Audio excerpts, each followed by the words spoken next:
முகத்தில் இருக்கிற black heads, white heads, முக்கியமாக மூக்கு பகுதியில் இருக்கிறதா இருக்கட்டும், ஒத்தட்டோட கீழ்ப்பகுதியில் இருக்கிறதா இருக்கட்டும், இது எல்லாமே நம்ம ஈஸியாக ஒரு 3 ஸ்டெப் வச்சு வீட்டில் இருக்கிற பொருட்களை வச்சு ரிமூவ் பண்ணலாம் இன்ஸ்டண்ட்டாக. ஃபர்ஸ்ட் ஸ்டெப் என்னன்னா, கொஞ்சமாக டூத் பேஸ்ட் வீட்டில் இருக்கிறத எடுத்துக்கோங்க. அதோட கொஞ்சம் உப்பு சேர்த்துக்கோங்க. நல்ல சாஃப்டான ப்ரஷ் அதுவும் நம்ம ஓல்டு ப்ரஷ் எடுக்கிறது ரொம்ப நல்லது. சாஃப்டாக இருக்கிற ப்ரஷ் எடுத்துகிட்டு இந்த பேஸ்ட்டையும் உப்பையும் நல்லா மிக்ஸ் பண்ணி அந்த மூக்கு பகுதியில் 2லேருந்து 3 நிமிஷம் அந்த ப்ரஷ் வச்சு லைட்டாக ப்ரஷ் பண்ணி எடுத்துக்கோங்க. ரெண்டாவது ஸ்டெப் பார்த்தீங்கன்னா ஸ்டீமிங் தான். ஆவி பிடிக்கலாம். அப்படி ஆவி பிடிக்க முடியல அப்படின்னா ஒரு பவுலில் கொஞ்சம் சூடான தண்ணி எடுத்துக்கோங்க. சின்னதாக ஒரு கிளாத் எடுத்து அதை நல்லா டிப் பண்ணி அதை ஆவி பறக்கும். அதே டைமில் அதை அப்படியே நம்ம மூக்கு பகுதி, வாய் பகுதி இல்லை ஃபேஸ் ஃபுல்லாக கூட நம்ம கவர் பண்ணிக்கலாம். இதை ஒரு 2-3 வாட்டி திரும்ப திரும்ப பண்ணலாம். இது ஷார்ட் கட்டுன்னு வச்சுக்கோங்க ஸ்டீம் பண்ணுறதுக்கு. இதை முடிச்சதுமே 3வது ஸ்டெப்பு கொஞ்சமாக தயிர் எடுத்துக்கோங்க.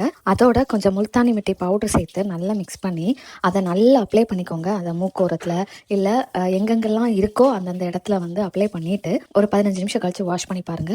இது இம்மீடியட்டாக ரிசல்ட் கொடுக்கும். நமக்கு கண்டிப்பாக ட்ரை பண்ணி பாருங்க. நல்ல எஃபெக்டிவான ஒரு மெத்தட். ஃபர்ஸ்ட் ஸ்டெப்பில் நம்ம பேக்கிங் சோடா இல்லைன்னா லெமன் சேர்க்கணும்னா கூட சேர்த்துக்கலாம். சிலருக்கு பேக்கிங் சோடா லெமன் ஸ்கின்னுக்கு ஒத்துக்காது. அவங்க அதை அவாய்ட் பண்ணலாம்.